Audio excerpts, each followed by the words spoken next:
What's up, guys? Welcome to the healer tier list video. It's going to be basically the same format as the other one. I will just walk you through the healers individually, and then we will pretty much get into it with the tier list. So, you may notice that I'm using Overprotective for all of these Digimon. The reason for that being, I'm not exactly sure this is the case. However, in the agent skill tree for healing, it does say that the boosts the recovery of overprotective Digimon when using HP recovery skills by 10%.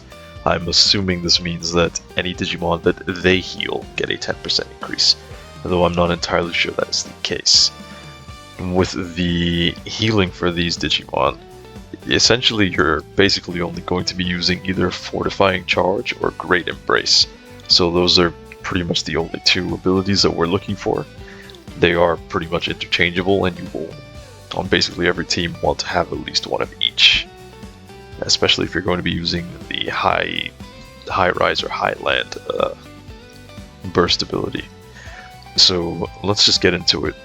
For the criteria for this, it's a bit more lenient because realistically you can turn any Digimon you want into a healer.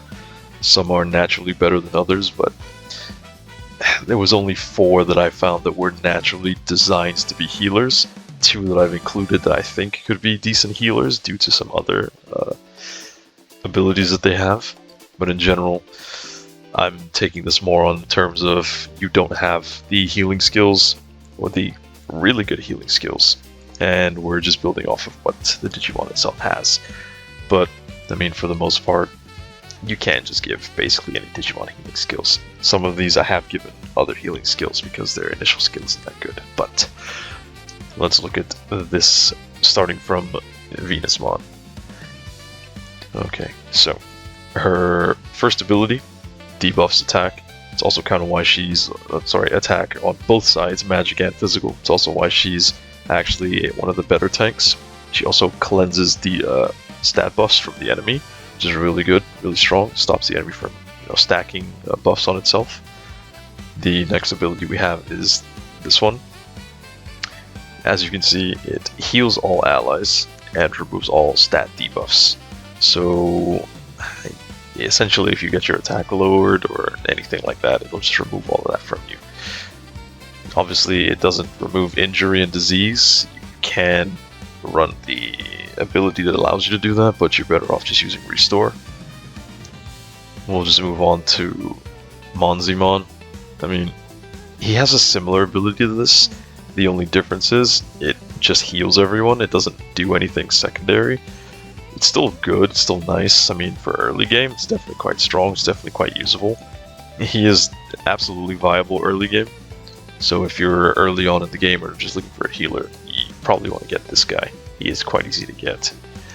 Next we have X-Tyrannomon. I believe that's the name of this Digimon. Unlike the others, it falls a little flat because it's a single target heal. You only heal the one person, but it also does remove stat debuffs, which is quite nice. In this instance, you can just give it X Aura so that it can heal everyone. But if you don't have that early on, then, at least you have a guaranteed heal in his first ability that also removes stat debuffs, so that's okay. Next we have Marine Angemon. So this Digimon is definitely one of the premier healers. It's definitely up there with Venusmon, arguably better in some instances because aside from stat debuffs, it removes status abnormalities like injury and disease, which is really nice, which means you don't have to run that secondary move. I mean, the two of them are kind of interchangeable. You can actually just run both, or 2 of one or 2 of the other. It doesn't really matter too much. I will say, in my experience in New Game Plus Mega Difficulty, I haven't really been injured or diseased as of yet, but we'll see how that goes later on into the game. I mean, you can always just run Reset Body if you're looking to remove stat debuffs. So, as I said, the 2 of them are really, really good, but they are kind of interchangeable compared to the others. So, these are the 2 that I've added onto here who aren't necessarily healers, but I think are worth mentioning as potential healers. We'll start with Craniumon. He doesn't actually have a healing skill, so you're going to have to slap on X Aura just so he can actually heal. but what makes him interesting is this ability here. So Breath of the Gods allows him to have a 100% chance to nullify physical or magical damage, meaning as a healer he can kind of sit on your team and just not take damage. I mean, I don't really know the value of that. It can be useful, I guess, if you just need to stall or whatever the circumstances being. A healer who is also able to just become invulnerable for a turn is also pretty nice. It's unfortunate the taunt only lasts one turn, otherwise it would have been perfect to make him a taunt tank, but because it doesn't, I mean, I think he's just relegated to a kind of more supporting role, or support, with this useful ability that kind of just may be useful in certain situations or not. And this one, Tyrant Kabuterimon. I know I had to touch on him on like a previous video. And essentially we're looking at his B Cyclone move. So with B Cyclone, as you can see, it gives you 2 turns of 20% reduced damage reduction from physical and magic, which is quite strong. I mean, you can slap him on as a healer and switch between your healing moves and B Cyclone. He makes everyone tankier by being there. I mean, I don't want to say he rivals these two because that's just not the case, but I mean, it definitely provides a different type of utility, especially if you're running a tank or if you just need everybody to be a little bit tankier.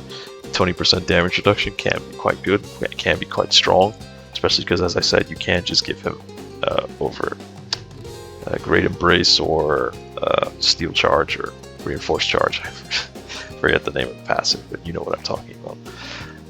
But yeah, I think that makes him viable enough to either be a support or more of a supporting role, perhaps not a full-blown healer, but I mean, as long as you can give him the healing skills, I don't see why not, right?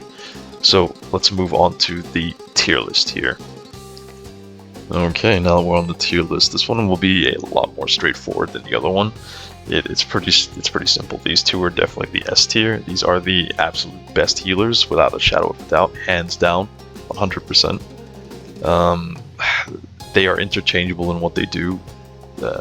Venusmon can remove status effects, like status buffs, status debuffs, and Marine Angemon can remove status effects. But I mean, they're both interchangeable and they can both sort of do that anyway. It's just one does it while healing, and the other, doesn't. But next up from there,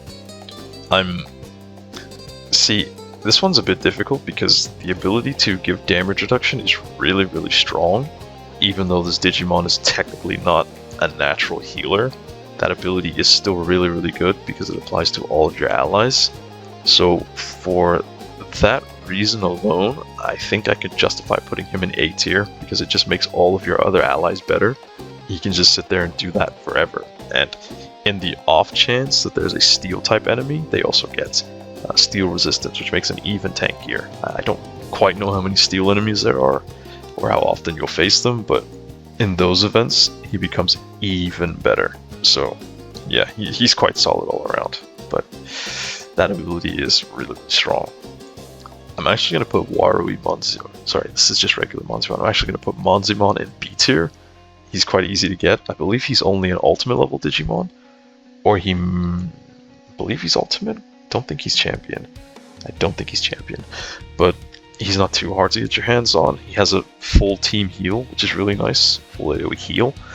It doesn't debuff like the other two, so that's why he's lower tier than them, but it's still quite strong, quite useful.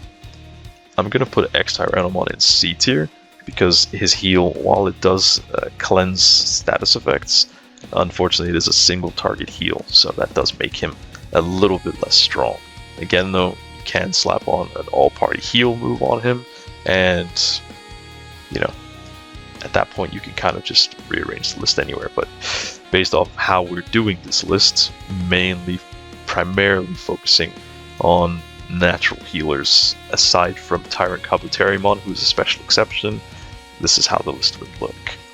And obviously this guy would go in D tier because while he is a prime example of a Digimon who's just given healing moves and became a healer off of that alone. His ability to essentially mitigate damage entirely can be really important and really useful at times. I don't know exactly when those would be, but it's still something to think about. You never know when literally just not taking damage would be helpful. So yeah, this is the tier list essentially. I think it's pretty straightforward. Again, with healers it's a bit more lenient, but yeah. If you enjoyed the video, give it a like, comment if you wanted to discuss this more, or if there's anything you were looking for me to cover in particular, or if you just wanted to leave a cool emoji in the chat. I always think those are funny. But yeah, subscribe for more, and I'll see you in the next one. Join the Discord server if you'd like to hang out. Bye.